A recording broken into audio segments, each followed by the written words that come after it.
وہ ڈھول بازوں پر ناچے گا باہر؟ کسی کی ماں کا انتقال ہو، کسی کے باپ کا انتقال ہو، کیا وہ باہر رقص کر رہا ہو، ڈانس کر رہا ہو؟ میرے عزیزو، اللہ کے حبیب صلی اللہ تعالیٰ علیہ وسلم کا دیا ہوا پاکیزہ معاشرہ تمہیں ناچ گانے کے لیے نہیں ہے۔ آج امت قسم پرسی کے عالم میں ہے۔ تمہارے کانوں میں اگر وہ ملک شام کے بچوں کی چیخ آئی ہوتی، رات پوری بے قراری میں گزر جاتی۔ تم فلسطین کے بچوں کی آوازیں سن لیتے۔ برسوں ہو گئے میرے عزیزو، ایک روٹی کا ٹکڑا بھی اگر ان کو مل جائے تو چھینا جھپٹی کرتے ہیں۔ یہاں تم شادیوں میں کھانے گٹر اور نالیوں میں پھینک دیتے ہو۔ مجھے خود یاد ہے، آج سے 4 سال پہلے کی بات، عراق میں بغداد شریف میں 11ویں کے موقع پر ہم حاضر تھے۔ ہمارے جتنے ساتھی تھے 11ویں کرنا چاہ رہے تھے۔ ہم نے کہا 11ویں کریں گے، پکائیں گے، ہم ہی کھائیں گے، جتنے کھا رہے وہی کھائیں گے۔ اللہ نے سب کو آپ کو کھلایا ہے۔ آؤ ریفیوجی کیمپ میں، جو جنگوں میں جن کے گھر تباہ ہو چکے، جھونپڑیاں ڈال کر رہ رہے ہیں، ہم بکرے کاٹتے ہیں، ان تک گوشت پہنچ جائے، یہ سب سے بڑی 11ویں ہے۔ لوگوں نے 13 بکرے کاٹے تھے۔ میں صرف ایک بات آپ کو بتا رہا ہوں، ہم جھولیوں میں بھر بھر کر کے ریفیوجی کیمپ گئے تھے، اور لے جا کر کے جب تقسیم کرنے کے لیے آئے، وہ بچے ایسے لپٹ پڑے تھے کہ ہمارے کپڑے پھٹ گئے، صرف ایک ایک ٹکڑا گوشت کا لینے کے لیے۔ اور جب ایک پاؤ کلو کا گوشت کا ٹکڑا کسی بچے کو دیا جاتا، وہ چومتا تھا، آنکھوں سے لگاتا تھا، اپنی اماں کو پکارتے ہوئے جھونپڑی میں بھاگ رہا ہوتا کہ اماں گوشت آ گیا، گوشت آ گیا۔ یہ منظر دیکھ کر جتنے ہم تقسیم کرنے کے لیے گئے تھے رو پڑے تھے میرے عزیزو۔ یہ حالات آج اسی رسول کی امت کے ساتھ ہیں، اور تمہیں ذرا برابر احساس نہیں، درد نہیں۔ آج ہمارے ناچنے کے دن نہیں ہیں، ہمارے رقص کرنے کے دن نہیں ہیں۔ نوجوانوں کو ناچتے ہوئے رقص کرتے ہوئے دیکھتے ہیں تو دل کے اندر عجیب سی کیفیت پیدا ہوتی ہے۔ تمہیں پتہ ہے میرے آقا نے فرمایا، چمچ گرنے کی جو آواز آتی ہے اس سے بھی شیطان خوش ہوتا ہے۔ گھر کے اندر چمچ گرنے کی آواز شیطان کو وہ بھی اچھی ہے۔ اور جب عورت، اسی لیے بزرگ فرمایا کرتے جو پائل پہنتی ہیں اس میں گھنگرو لگے ہوتے، منع ہے کہ اس کے پائل کے گھنگروؤں کی آواز پر شیطان ناچنے لگتا ہے۔ یہ تو چھوٹی چھوٹی آوازیں، اور تم جو ڈی جے لگاتے ہو اس سے تو پتہ نہیں کتنوں کے کلیجے پھٹ جائیں، کتنے ہارٹ پیشنٹ مر جائیں، کتنوں کے گھروں کے سامان ہل جائیں۔ تم اتنی بڑی بڑی آوازوں پر رقص کرتے ہو، اور کیا کرنے جا رہے ہیں، کیا کرنے جا رہے ہیں؟ کہتے تو ہے ہم سنت رسول کو آباد کرنے جا رہے ہیں، شادی سنت رسول ہے۔ بھلا یہ ممکن کیسے ہے؟ میرے نبی کی سنت عمل کرنے جا رہا ہے، حرام طریقے سے ابتدا، یہ پاسبل نہیں ہو سکتا، یہ ممکن نہیں ہے۔ عزیزان گرامی وقار، تم اگر مصطفیٰ کریم صلی اللہ تعالیٰ علیہ وسلم کے سچے محبت کرنے والوں میں ہو، عشق کرنے والوں میں ہو، تو تم یہ تمام چیزیں بھول جاؤ گے۔ ایک بزرگ نے فرمایا، کتنی پیاری مثال ہے، کتنی پیاری مثال ہے۔ ایک یہودی نے ان سے کہا، اس بزرگ سے کہا کہ تمہاری کتنی جماعتیں ہیں؟ ایک مولانا یہ کہتا ہے، ایک مولانا یہ کہتا ہے۔ یہودی ڈیبیٹ کر رہا تھا، انہوں نے کہا ہے اختلافات ہیں، کام مجھے لال پسند ہے، ان کو ہرا پسند ہے، ان کو کالا پسند ہے، ہم میں سب کی پسند الگ الگ ہے، لیکن جب ہم سے یہ کہہ دیا جاتا ہے رسول اللہ کی یہ پسند ہے، ہماری ساری پسندیں قربان کر دیتے ہیں۔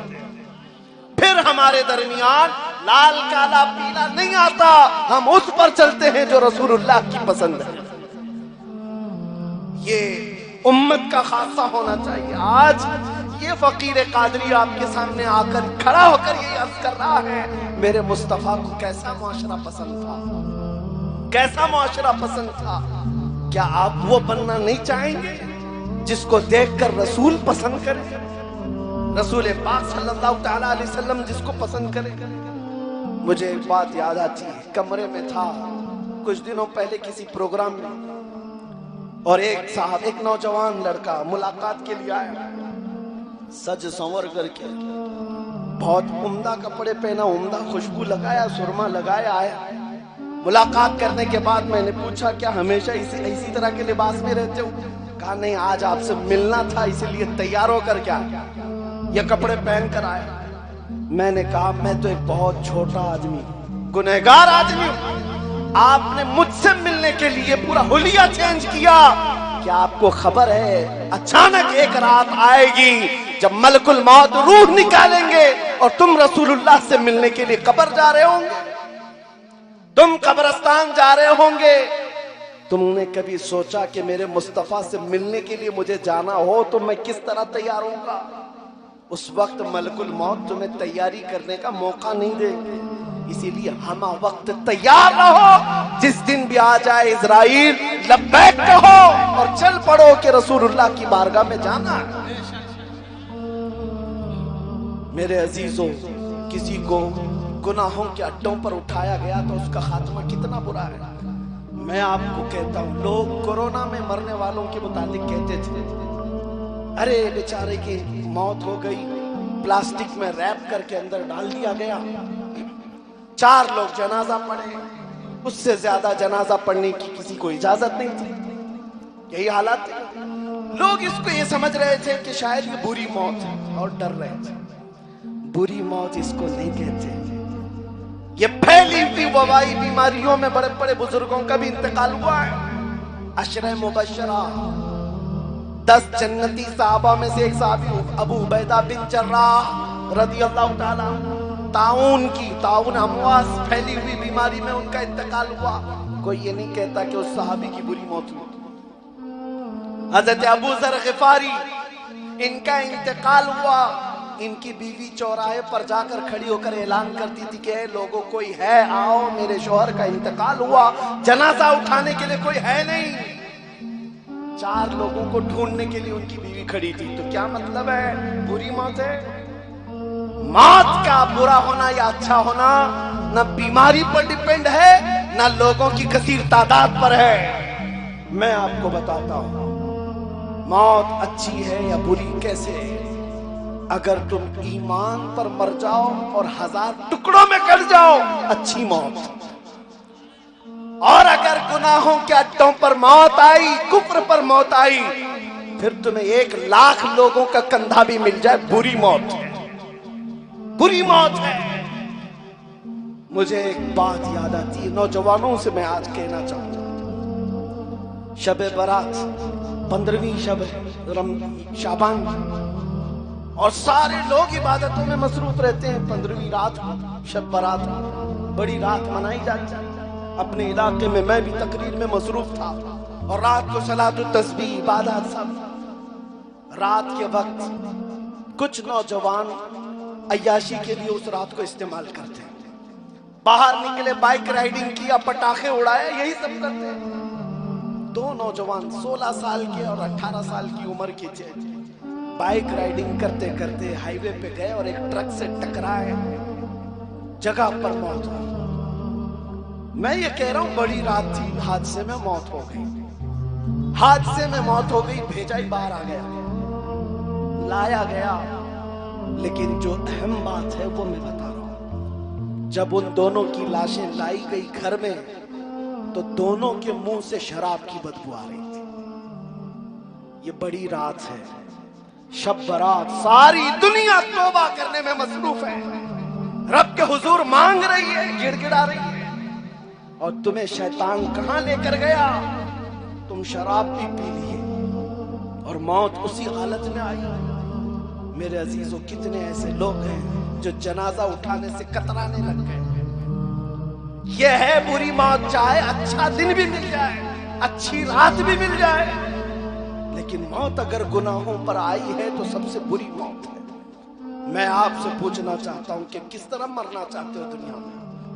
جاؤ گے، سب جائیں گے ہی. اور اگر کوئی یہ سوچ کر بیٹھا ہے کہ ابھی تھوڑی نہ موت آنے والی ہے تو مجھے لکھ کر کے دے کوئی کہ ابھی میں نہیں مرنے والا. میرے عزیزو، 1 منٹ کا ہم میں سے کسی کو پتا نہیں. میرے آقا صلی اللہ تعالی علیہ وسلم جو سید الانبیاء ہیں فرماتے میں ایک سجدہ کرتا ہوں تو دوسرے سجدے تک زندہ رہوں گا یا نہیں رہوں گا اس کا یقین نہیں رکھتا. دوسرے سجدے تک کی بات ہے. آج آپ سب کو ہمہ وقت تیار رہنا چاہیے کہ ہمیں جانا تو ہے اللہ کی بارگاہ میں، رسول پاک کی بارگاہ. اسی کو امام اہل سنت فاضل بریلوی 100 سال پہلے سے یہ سمجھاتے آ رہے ہیں، آج لے ان کی پناہ، آج مدد مانگو سے، کل نہ مانیں گے قیامت میں اگر مان گیا، قیامت میں تو سب مانیں گے حضور کی عزت دیکھ کر، آج مان لے میرے عزیز، آج مان لے۔ آج میں تمہیں دعائی دیتا ہوں، اے نوجوانوں، تمہارے کندھوں پر بڑی ذمہ داریاں ہیں، تمہارے کندھوں پر بڑی ذمہ داریاں ہیں۔ تم کربلا کی داستانیں سنتے ہو، مولا حسین کے شہزادوں کی شہادت سنتے ہو، لیکن کیا یہ رونے دھونے کے لیے شہادتیں بیان کی جاتی ہیں؟ کبھی تم میں سے کوئی کیوں نہیں کھڑا ہو کر کہتا میری عمر بھی 21 سال کی ہو گئی، 22 سال کی ہو گئی، لیکن دین بچانا تو دور کی بات ہے، میں اپنے آپ کے دین پر لانے کے لیے بھی اتنی محنت نہیں کیا جتنا وہ 3 دن تک لڑتے ہوئے بھوکے پیاسے اپنی جانوں کی قربانی دے کر چلے گئے۔ وہ علی اکبر، وہ امام قاسم، جن کی جوانیاں تھیں، وہ جوان لوگ ہی تو تھے، لیکن گھر سے نکل کر میدانوں میں اپنی جانیں قربان کی۔ تو ہماری جوانی کس بات کی ہے؟ کیا اس جوانی کے بارے میں کل قیامت میں سوال نہیں ہوگا؟ آج معاشرے کی تبدیلی یہ مت سمجھنا کہ اوپر سے آئے گی، زمین سے آئے گی، تم میں سے آئے گی، تمہارے درمیان سے آئے گی، اور اگر تم بدلنا چاہو تو بہت جلدی بدل جاؤ۔ اور آپ کو یہ بات بھی میں بتا دوں، جس دن تم بدل گئے حالات بدل جائیں گے، حالات بدل جائیں گے۔ جتنے بھونکنے والے ہیں ان کے منہ پر رسی لگ جائے گی، جتنے دندناتے ہوئے ظالم کتے ہیں سب پر لگام لگ جائے گی۔ بس ان کتوں کو اس لیے آزاد چھوڑا گیا ہے۔ آپ کو پتا ہے بغداد میں تتاریوں نے حملہ کر کے پورے بغداد کو تباہ کر ڈالا تھا، توڑ دیا تھا، مسلمانوں کی کھوپڑی سے مینار بنا دیا تھا، کسی کو اگر کلمہ پڑھتے دیکھتے تو مارتے تھے تتاری۔ ایک دن ویران بغداد ہے، سونا سونا ہے، کچھ نہیں ہے۔ تتاریوں کی فوج کے ساتھ تتاری بادشاہ کی بیٹی سیر کے لیے نکلی ہے تو اچانک شام کے وقت اذان کی آواز آتی ہے، اذان کی آواز آتی ہے، وہ کھڑی ہو گئی، کہا ہم نے تو یہاں سروں کا انبار لگا دیا اور مسلمان کوئی نام سے بچا بھی نہیں، یہ اذان کی آواز کہاں سے؟